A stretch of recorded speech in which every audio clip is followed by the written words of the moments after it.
Hey ladies, it's Dr. Redd. Welcome to tonight's Wellness Wednesday. Now, a root cause that comes up every single day and almost every single patient is insulin resistance. Okay. Just a minute to get myself together here a little bit. All right. So, insulin resistance. I thought this topic would be really helpful for you, as insulin resistance is a big deal for the vast majority of you. And why?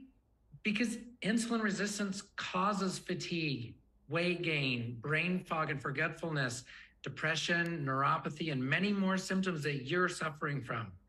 So tonight, we're going to jump into what is insulin resistance and what causes insulin resistance and how it can actually lead to hypothyroidism and vice versa.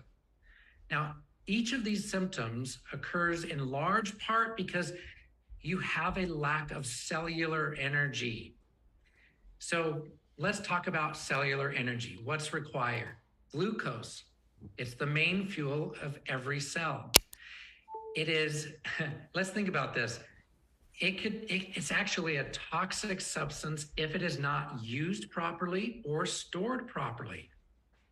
So if it is allowed to linger outside the cell, it can exert an inflammatory effect. So let's jump into the cell. Let's say your cell has plenty of glucose for fuel. That's great. And we're talking any organ and tissue of your body, any cell that makes those up, okay? Now we have thyroid. What is thyroid hormone's job? Well, it's to turn on the motor that burns the glucose to make your cell work. All right. So hopefully that makes sense, because every cell in your body has a lot of work to do, and every cell makes up, all your cells come together and they make tissues, and then those tissues come together and they make organs, and those organs come together and make you. All right. And thyroid has a job in every single cell, just like glucose has a job in every single cell. So let's get back to insulin resistance. Well, first of all, what is insulin and what is its job? Insulin's job is to get the glucose from hanging out outside the cell into the cell, right? Can you picture this with me? We're putting the fuel in the gas tank, right? So that it can be burned. So you've got your fuel now. Insulin did its job. It put it into the cell. And then you have thyroid to come and turn on the motor, and wow, you're good to go. You have no symptoms. What does it mean if you're insulin resistant? So several things that can cause insulin resistance, but we're going to explain what that is. Insulin resistance is when insulin does not work to get the glucose into the cell. Therefore, you cannot get the cell fueled and the motor started. It happens most often in the liver first, and then in your other organs. It can then go to your liver, and then muscles, then brain, nerves, right? It can affect every single organ where insulin doesn't work to get the glucose inside, and therefore those cells just can't function very well. So that is insulin resistance and what it does. But insulin resistance then causes specific things like polycystic ovaries, fatty liver, diabetes, and we're going to talk about how it can cause hypothyroidism. All right. So causes of insulin resistance, what makes it so that insulin can't work in the cells? Well, when your cell membranes, which are pretty fatty, in fact, all your cell membranes are made of fatty substances. Well, those fats can be oxidized. So you can have damage to those cell membranes because of free radicals and oxidative stress. And some of you may have heard about these things in your studies. Now, what else? Well, food, eating habits causing insulin surges. So when too much insulin is released, there aren't enough receptors on the cells to accept the insulin. And when there's more insulin, your cells become resistant to it. So more insulin causes insulin resistance too. All right, chemicals. Oh, let's back up. What kind of food causes those things, those insulin surges? Well, when you eat cookies, cakes, bread, cereals, pastas, carbs, most often. Also, when you eat too much protein, that your body can't handle all of it at once. And then chemicals, volatile organic compounds, biotoxin illness, including mold and Lyme disease. I did last week's Wellness Wednesday on biotoxin illness. And it's important to understand that heavy metal toxins toxicity can cause this, infections, viruses. Right? So you get the idea. There are many causes of inflammation that causes insulin resistance.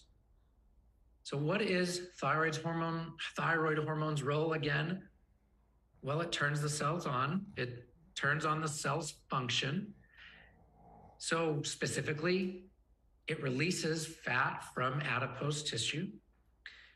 So it helps break down fat. It releases glucose, more glucose from the liver. It helps your pancreas secrete more insulin, and so forth. Well, that's interesting.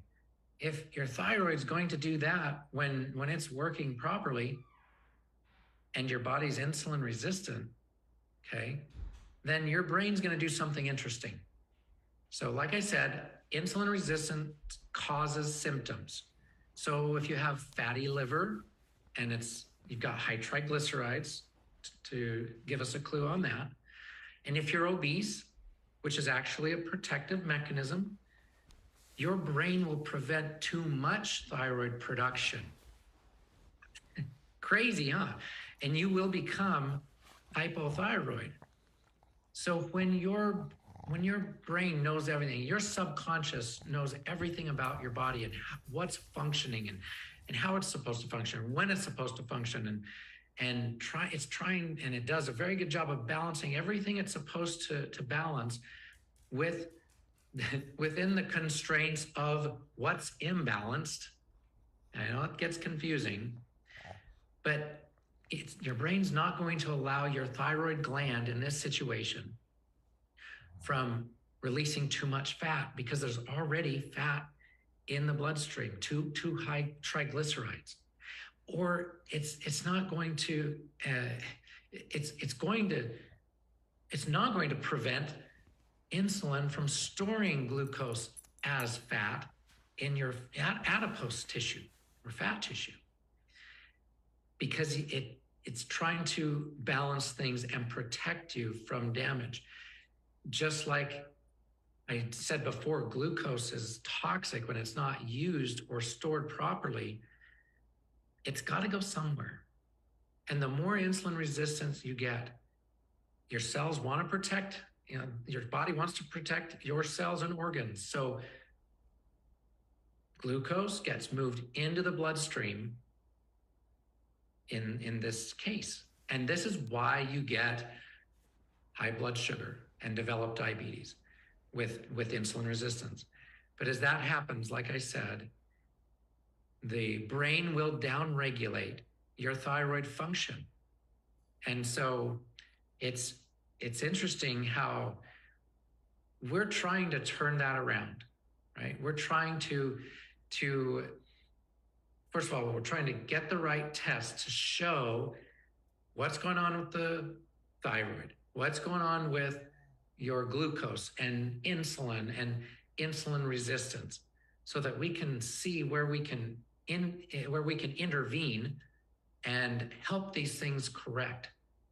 Now, I was planning on this going a little longer, and I think that it would be a good thing to turn the discussion a little bit back to inflammation. Again, inflammation is the cause of cellular dysfunction and insulin resistance. Well, it can also cause, when your cells become inflamed, this can also cause thyroid resistance. So not only would you have a decreased thyroid function just because you're insulin resistant, but you're also able to be resistant to thyroid hormone. And you can have a lot of it running around in your blood, not doing anything in your tissues. And doctors think that you have hyperthyroidism when your levels are high. You've got to go back to the symptoms. You got to look at, well, are you losing weight? Are you gaining weight? Are you tired, or are you energetic? Is your brain foggy, or are you thinking clearly? Those types of symptoms. Are you twitching, or are you not? Hyperthyroidism can cause twitching of the muscles and hot, being hot and having hot flashes, and it can cause anxiety, and it can be a dangerous situation. But just because the blood work shows hyperthyroid on too much T3 or too much T4, unless you're having symptoms that reflect that, you're likely thyroid resistant. So this is also a mechanism for hypothyroidism. And yes, it is caused by insulin resistance and inflammation. All right. I wish I could go any further with this. I think that's enough information for your brains. It's certainly a very complex thing, but it helps us understand that insulin resistance will cause hypothyroidism. And I'll tell you that hypothyroidism will worsen insulin resistance as well. So it's a vicious cycle. And there you have it. Now, you've got to get the right tests and recognize insulin resistance. It's so important that your clinician be able to recognize that you are actually insulin resistant, even sometimes when the labs are normal. And they've got to look for patterns and look for the dysfunctional ranges and put it together for you. They've got to be able to put all this information together for you so that you can solve these problems. All right. So if you like this information, you're going to be blown away by what's coming up in the masterclass coming up in June 5th to 9th. So I really hope to see you all there, and I hope you all have a wonderful evening.